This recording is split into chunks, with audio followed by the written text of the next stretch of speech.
장애인 문화복지신문 제387호 제14면 기사입니다. 파주시의회 이진아 의원, 파주시 느린 학습자 평생교육 지원에 관한 조례안 발의. 파주시의회 의장 이성철, 이진아 의원이 발의한 파주시 느린 학습자 평생교육 지원에 관한 조례안이 지난 5월 입법 예고를 마쳤다. 느린 학습자란 지적장애에 해당하지는 않지만 평균 지능에 도달하지 못하는 인지능력으로 소속되어 있는 사회에 적응하지 못해 지원과 보호가 필요한 사람을 말한다. 본 조례안은 느린 학습자에 대한 체계적인 평생교육 지원을 통해 자립과 원활한 사회 참여를 도모해 그들이 우리 사회의 건장한 구성원으로서 역할을 다할 수 있도록 도움을 주기 위해 발의됐다. 조례안의 주요 내용으로 느린 학습자를 위한 평생교육 지원 계획 및 지원 사업, 재정 지원 및 협력 체계 구축 등의 사항을 명시하고 있다. 이진아 의원은 우리나라 전체 인구 13%로 추산되는 느린 학습자는 학습 속도가 느리고 사회성이 부족해 어린이집이나 학원 등에서 입학을 거절당하는 일이 다반사이고 학교폭력 피해자가 되거나 각종 범죄 대상이 되는 등 사회생활 전반에 어려움을 겪고 있다며 코로나19 장기화로 느린 학습자들의 등교 거부나 자퇴 등 학업 중단이 가중된 상황에서 우리 주변에 가까이 있으나 사회적 관심에서 배제된 이들이 평생교육 지원을 통해 모든 생애 주기를 아우르는 행복을 누릴 수 있길 기대한다고 말했다. 해당 조례안은 오는 19일 제240회 파주시의회 정례회 자치행정위원회에서 심의될 예정이다. 파주시 경기도 에너지 기회소득 마을 조성 사업 선정. 파주시 2개 마을 적성면 개현 1, 2, 파평면 금파 1, 2, 이 2023년 에너지 기회소득 마을 조성 사업으로 선정됐다. 에너지 기회소득 마을 조성 사업은 농촌지역 등 에너지 이용 취약지역 마을의 공용 태양광 발전소 설치비의 80%를 지원해주는 공모사업이다. 마을 햇빛 발전소를 설치하면 주민들은 발전소로부터 20년간 매월 햇빛 기회소득을 받게 된다. 경기도는 지난 4월 10일 공개 모집을 진행했으며 파주시를 포함해서 4개 시군의 5개 마을을 선정했다. 파주시는 개현 1, 2와 금파 1, 2가 공모사업에 지원에 최종 선정됐으며 2개 마을은 총 공사비 30%를 도비 3억 7,300만 원로 50%를 시비 6억 2,300만 원로 지원받게 된다. 적성면 개현 1, 2는 마을 내 축사 등 4개 건축물 지붕을 활용해 362kW kW의 발전소를 조성할 계획이며 파평면 금파 1, 2 역시 마을 내 창고 등 7개 건축물 지붕을 활용해 319kW kW 발전소를 조성할 예정이다. 사업에 참여한 주민들은 신재생 에너지 공급 인증서, 렛, 판매 수익과 전력 가격, S&P에 지난해 평균치를 적용했을 때 20년 태양광 발전소 일반 수명, 간 수익에서 임대료와 관리 비용을 제외하면 매월 10만 원을 기회소득, 발전 수입으로 받을 수 있을 것으로 예상된다. 김경일 파주시장은 9월 추가 경정 예산을 편성해 12월 중으로 사업을 완료할 계획이라며 태양광 발전 시설의 빠른 사업 개시를 위해 각종 행정적 지원을 아끼지 않을 것이라고 말했다.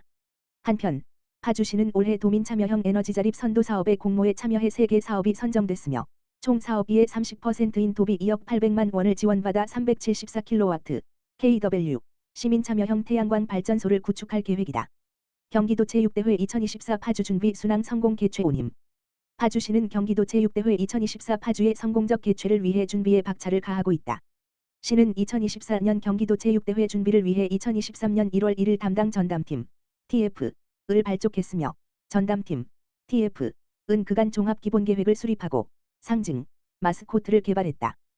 또한 지난 3월 전국을 대상으로 공모전을 진행해 구호를 확정했으며 경기도 제6대회 2023 성남의 행사 운영과 준비 방식을 적극적으로 벤치마킹하는 등 대회에 필요한 사항을 체계적으로 준비하고 있다.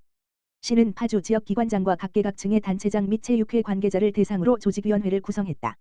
총 248명으로 구성된 조직위원회는 대회 준비를 위해 관계기관 간 협조체계 구축, 시민들의 자발적인 참여 분위기 조성 등의 활동을 수행하게 된다. 시는 앞으로 담당 인력 확충 홍보용품 개발 경기장 시설 점검 도시 체육회 등 관련 단체 간 협력 등을 통해 대회 준비에 박차를 가한다는 방침이다. 김경일 파주시장은 조직위원회 위원장으로서 대회를 성공적으로 개최하고 경기도 종합체육대회가 파주시 성장의 디딤돌 역할을 할 수 있도록 노력하겠다라고 말했다. 평택북부 장애인 복지관 이충고등학교 학생 대상으로 장애인식 개선 캠페인 진행. 평택북부 장애인 복지관 관장 유영애에서는 6월 2일 금 이충고등학교 학생들을 대상으로 장애인식 개선 캠페인을 실시하였다. 이날 캠페인은 이충고등학교 축제와 연계하여 진행되었으며 장애에 대한 긍정적인 인식을 심어주고 편견을 감소하기 위한 체험과 교육 형태의 내용으로 진행되었다. 장애 체험 교육은 시각, 시야 이상의 어려움, 지적, 시지각 협응의 어려움, 자폐성, 감각 과부하, 장애 내용으로 구성되었다. 또한 휠체어 모형 조립하기, 인식 개선 퀴즈 관련 미션 스탬프 이벤트를 통해 상품과 점자 이름표를 기념으로 증정하였다. 캠페인에 참여한 한 학생은 장애를 가진 사람이 많은 어려움을 겪고 있는지 체험해 보면서 놀랐고 더 많이 이해할 수 있어 유익한 시간이었다라고 했다. 학교 관계자는 다양한 캠페인 활동을 통해 학생뿐만 아니라 교사들도 매우 큰 관심을 보이며 즐겁게 참여할 수 있었다. 앞으로도 복지관과 의미 있는 행사들을 함께하면 좋겠다라고 전했다. 평택 북부장애인 복지관에서는 캠페인을 비롯하여 장애 인식 개선을 위한 다양한 행사 활동을 앞으로도 지속적으로 운영할 예정이다. 평택보건소 구강보건의 날 기념 구강건강 인형극 상연. 평택시 평택보건소는 구강보건의 날 기념 주간 6.9 물결표 사인 6.15을 맞이하여 지난 12일 월 동방학교 대강당에서 동방학교 초등학생 약 100명을 대상으로 구강건강 인형극 치카치카 충치소동을 상연했다.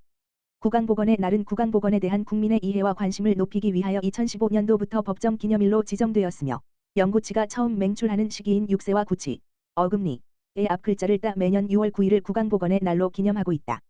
이번 인형극은 자가 구강관리와 적절한 치과 치료에 어려움이 있어 비장애 아동보다 구강질환에 걸릴 확률이 상대적으로 높은 특수학교 아동을 대상으로 상연되었으며 음악과 안무로 이루어진 대규모 캐릭터 인형극을 통해 장애 아동들의 흥미를 유발하고 올바른 건강 생활 습관 형성과 구강건강 관리의 중요성에 대한 내용을 전달하고자 했다. 평택보건소 관계자는 장애 아동을 대상으로 한 구강건강 인형극이 아이들의 구강건강 관리에 대한 인식 개선에 도움이 되었으면 한다라고 말했다. 또한 코로나-19 장기화로 인해 침체되었던 보건기관 구강보건 사업을 활성화하기 위해 앞으로도 구강보건 교육과 홍보에 최선을 다하겠다라고 말했다. 배경현 포천시장 장애인 직업재활시설 세움 방문 격려 실시. 배경현 포천시장은 지난 8일 군내면 소재 장애인 직업재활시설 세움 시설장 김수연을 방문해 근로 현장을 살피고 시설 이용 장애인 및 종사자와 소통하는 시간을 가졌다. 장애인 직업재활시설 세움은 직업 능력이 낮은 장애인에게 직업재활 훈련 프로그램을 제공하고 보호 가능한 조건에서 근로의 기회를 제공하는 장애인 보호 작업장이다. 현재 근로장애인 10명과 시설 종사자 4명이 근무하고 있으며 중증장애인 직접 생산품으로 화장지, 전보롤, 가입고, 임가공을 주요 생산품으로 하고 있다. 김수연 시설장은 시정에 바쁘신 와중에도 시설을 방문해 주셔서 감사하다. 앞으로도 장애인이 안정된 자립생활을 할 수 있도록 양질의 일자리를 제공하는 데 최선을 다하겠다고 말했다.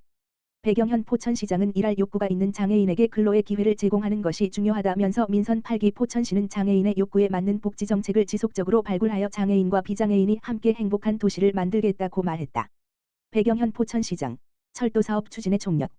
포천시는 지난 9일 수원에서 경기도 남동경 철도 항만물류국장, 박재영 철도정책과장, 구자군 철도건설과장 등 경기도 철도 업무 관계자와의 간담회에서 포천시 철도사업 추진 관련 경기도 차원의 적극적인 협조를 요청했다. 배경현 포천시장은 수도권광역급 행철도 GTX 플러스 노선의 포천 연장, 옥정 포천광역철도 접기 개통, 덕정 물결표 사인 옥정 구간 경기도 도시철도망 구축계획 반영 등 포천시 철도 현안에 대해 의견을 나눴다. 경기도에서는 김동연 경기도지사의 핵심 공약 중 하나인 GTX DEF 및 경기도 순환철도망 등 철도 노선을 검토하기 위해 올해 4월부터 GTX 플러스 기본구상 연구 용역을 추진 중이다. 옥정 포천광역철도는 건설 중인 도봉산 물결표 사인 옥정광역철도를 포천시까지 17.1km 연장하는 사업으로 지난 2월부터 턴키 방식으로 입찰 공고 중이다. 배경현 포천시장은 포천시의 철도 노선 확충을 위해 경기도에 적극적인 협조를 요청했다. 앞으로 경기도와 긴밀한 관계를 통해 효율적인 교통 인프라 조성에 힘쓰겠다고 전했다.